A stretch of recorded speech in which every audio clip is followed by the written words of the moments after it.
guys, I'm Pranavin and happy Women's Day. I hope you're doing fantastic and having an amazing time. So today I'll be talking about one of my most recent reads, which is Spinning Silver by Naomi Novik. So Spinning Silver is a fantasy novel written by Naomi Novik. It's a multi-layered retelling of folklore, fairy tales, and with some original plot mixed in it. So it's a very female-centric novel. It has three female protagonists. The first one is Miryem, the second female protagonist is Wanda, and the third is Irina. So Miryem is a moneylender's daughter, but her father is not a very good moneylender. He is a very nice person. So being a nice person and being a moneylender is like oil and water. They don't mix together. So because of him being so nice, he always lends the money to everyone in need, but he is so reluctant to take it back. He doesn't even ask people to give the money back. And this causes his family to be very poor and desolate. Their mother, his wife is so sick all the time, and his daughter is so cold and bitter towards the world. It's just not a very good situation to be in. So Miryem, the moneylender's daughter, she has had enough of her father's niceness and politeness, and she takes over the money lending business.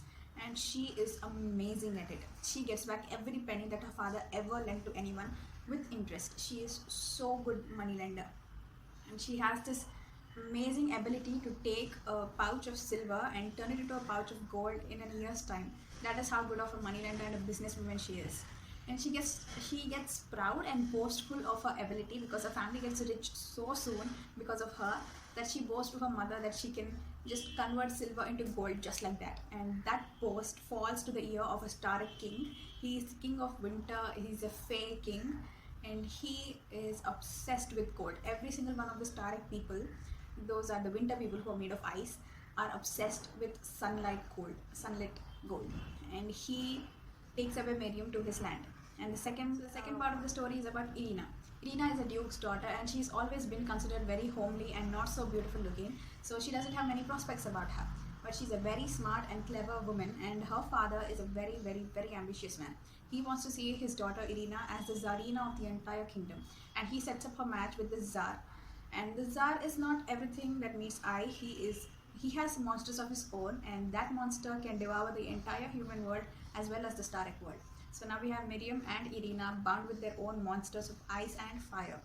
And then we have Wanda, who is the housemaid who works in Wanda's house. Did I say Wanda's house? Miryem's house. Wanda's father is an abusive alcoholic, and he took money from Miryem's father and never lent it back. So when Miryem comes to collect the debt, he cannot offer her any money. So Miryem takes his daughter Wanda as a servant for 4 years. And Wanda is more than happy to work for Miryem, because if she stays at home, her father is going to keep hitting her and then sell her off to some man for a goat or a pig or something. So she's very happy to work as the moneylender's servant, and in the most unexpected way, she gets dragged into this bizarre mythical adventure, and her life changes forever. So that is the premise of Spinning Silver, and I absolutely loved it. The plot itself is, I got this feeling that it was so lengthy, but in a good way. Like yesterday night, I was listening to the last part of the audiobook, the last 2 hours, and I was recollecting the first time I heard the book. That is the first part of the book, and it felt like forever and forever ago. This story has a timelessness about it that you just forget yourself when you're listening to it, and it feels like it's going on right with your life, that you are a person, and Irina and Wanda and Miryem are right in front of you, and you're seeing all these things happen to them, and it feels like you're with them and they're with you. It doesn't feel like you're sitting in a small room reading a story. It feels like you're in Russia or any place they are in dead cold winter, fighting off the monsters, and it's amazing. And the best part about this is it's so feminist, and it's filled with strong female leads. These are the women who are damsels in distress, also the knights in shining armor. They put themselves in trouble, they get themselves out of trouble. And they're not the classic female protagonists who like hate each other. They're two queens, we don't like each other. No, they're like very strong but gentle people, strong and kind people. They work together, they help each other out, they help the people around them, they think about everyone. It's an amazing trait to have. And the writing was so absorbing, it was so indulgent. You just put on your earphones and close your eyes, you're somewhere else. That is such a wonderful quality in a writer. And what else? The plot was excellent.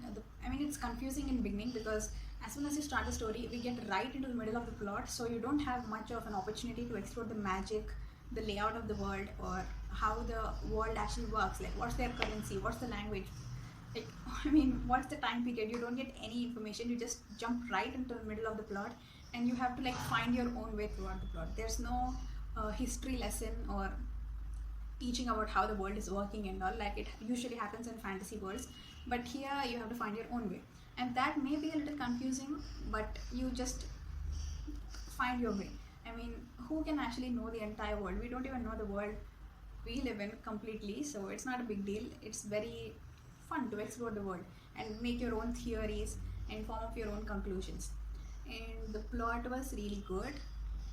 It is filled with fairy tales, but with plot twists. I mean, fairy tales with plot twists and retellings, with strong female characters and strong villains, and very unique kind of villains, not the usual villains you get to see. And the writing was excellent.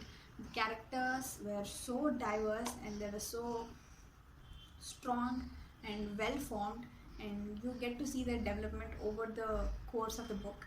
Some develop a lot, they change drastically, and some remain the same, and it's a pleasure to see such diverse characters. And overall, it's a very, very good book. And if you're going to listen or read to the book, I really suggest that you go with the audiobook. Whenever I'm like thinking of trying out a novel which is set in a different country or a different world, I usually go with the audiobooks, because for example, this is a Russian based book, so the names are very different and the terms of endearment are very different. And when you read the book, you don't get the feel of it. You don't actually get how amazing a word is in a different language. But when you listen to it, the way that it sounds in your ear, it's amazing. So especially with Russian books, I adore the audiobooks, and I highly suggest that you go with the audiobook version. And apart from that, this book was amazing. It's a 4 on 5, maybe more than 4 on 5, but I don't know. It had something lacking. I can't put my finger on it, but it's good. It's good. It's not the best, but it's really good. And I hope you'll give it a try, and please let me know what you think of this book in the comment section down below. And until the next video, goodbye. And once again, happy Women's Day.